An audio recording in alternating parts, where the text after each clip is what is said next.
लूका रचित सुसमाचार 19वां अध्याय। वह यरीहो में प्रवेश करके जा रहा था, और देखो, जक्कई नाम एक मनुष्य था जो चुंगी लेने वालों का सरदार और धनी था। वह यीशु को देखना चाहता था कि वह कौन सा है, परंतु भीड़ के कारण देख न सकता था, क्योंकि वह नाटा था। तब उसको देखने के लिए वह आगे दौड़कर एक गूलर के पेड़ पर चढ़ गया, क्योंकि वह उसी मार्ग से जाने वाला था। जब यीशु उस जगह पहुंचा तो ऊपर दृष्टि करके उससे कहा, हे जक्कई, झट उतर आ, क्योंकि आज मुझे तेरे घर में रहना अवश्य है। वह तुरंत उतरकर आनंद से उसे अपने घर को ले गया। यह देखकर सब लोग कुड़कुड़ाकर कहने लगे, वह तो एक पापी मनुष्य के यहाँ जा उतरा है।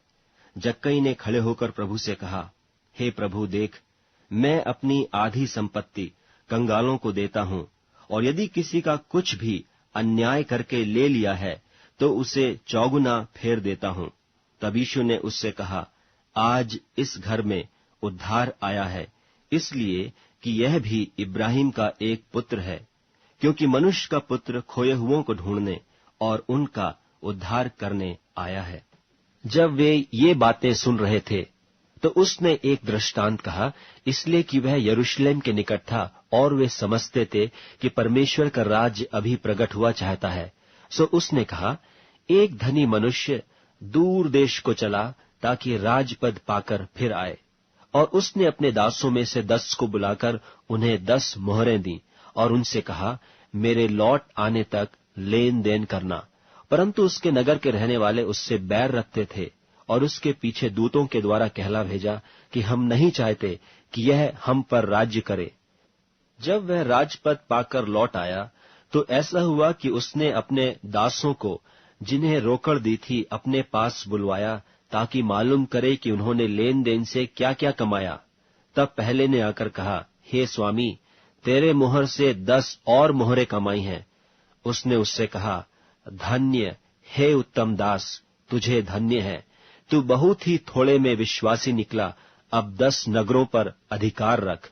दूसरे ने आकर कहा, हे स्वामी, तेरी मुहर से 5 और मोहरें कमाई हैं। उसने उससे भी कहा कि तू भी 5 नगरों पर हाकिम हो जा। तीसरे ने आकर कहा, हे स्वामी, देख, तेरी मोहरें यह है, जिसे मैंने अंगोछे में बांध रखी, क्योंकि मैं तुझसे डरता था, इसलिए कि तू कठोर मनुष्य है। जो तूने नहीं रखा उसे उठा लेता है, और जो तूने नहीं बोया उसे काटता है। उसने उससे कहा, हे दुष्ट दास, मैं तेरे ही मुंह से तुझे दोषी ठहराता हूँ। तू मुझे जानता था कि कठोर मनुष्य हूँ। जो मैंने नहीं रखा उसे उठा लेता, और जो मैंने नहीं बोया उसे काटता हूँ। तो तूने मेरे रुपये कोठी में क्यों नहीं रख दिए कि मैं आकर ब्याज समेत ले लेता? और जो लोग निकट खड़े थे, उसने उनसे कहा, वह मोहर उससे ले लो, और जिसके पास 10 मोहरें हैं उसे दे दो। उन्होंने उससे कहा, हे स्वामी, उसके पास 10 मोहरें तो हैं। मैं तुमसे कहता हूं कि जिसके पास है उसे दिया जाएगा, और जिसके पास नहीं, उससे वह भी जो उसके पास है ले लिया जाएगा।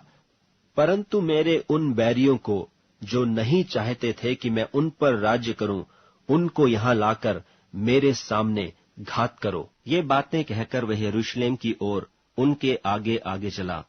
और जब वह जैतून नाम पहाड़ पर बैतफगे और बैतनिय्याह के पास पहुंचा, तो उसने अपने चेलों में से 2 को यह कह के भेजा कि सामने के गांव में जाओ, और उसमें पहुंचते ही एक गदही का बच्चा, जिस पर कभी कोई सवार नहीं हुआ, बंधा हुआ तुम्हें मिलेगा, उसे खोलकर लाओ। और यदि कोई तुमसे पूछे कि क्यों खोलते हो, तो यह कह देना कि प्रभु को इसका प्रयोजन है। जो भेजे गए थे उन्होंने जाकर जैसा उसने उनसे कहा था वैसा ही पाया।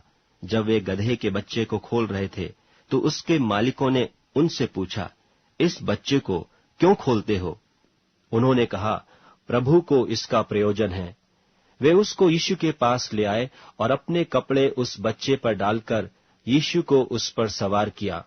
जब वह जा रहा था तो वे अपने कपड़े मार्ग में बिछाते जाते थे, और निकट आते हुए जब वह जैतून पहाड़ की ढलान पर पहुंचा तो चेलों की सारी मंडली उन सब सामर्थ के कामों के कारण जो उन्होंने देखे थे आनंदित होकर बड़े शब्द से परमेश्वर की स्तुति करने लगी कि धन्य है वह राजा जो प्रभु के नाम से आता है, स्वर्ग में शांति और आकाश मंडल में महिमा हो। तब भीड़ में से कितने फरीसी उससे कहने लगे, हे गुरु, अपने चेलों को डांट। उसने उत्तर दिया कि तुमसे कहता हूं, यदि ये चुप रहें तो पत्थर चिल्ला उठेंगे।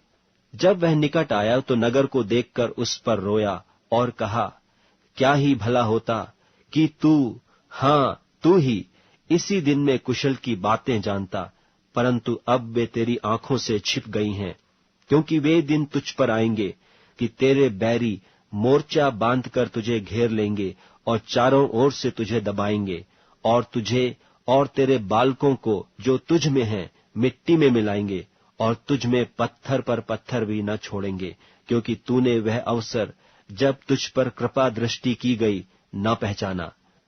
तब वह मंदिर में जाकर बेचने वालों को बाहर निकालने लगा और उनसे कहा, लिखा है कि मेरा घर प्रार्थना का घर होगा, परंतु तुमने उसे डाकुओं की खोह बना दिया है।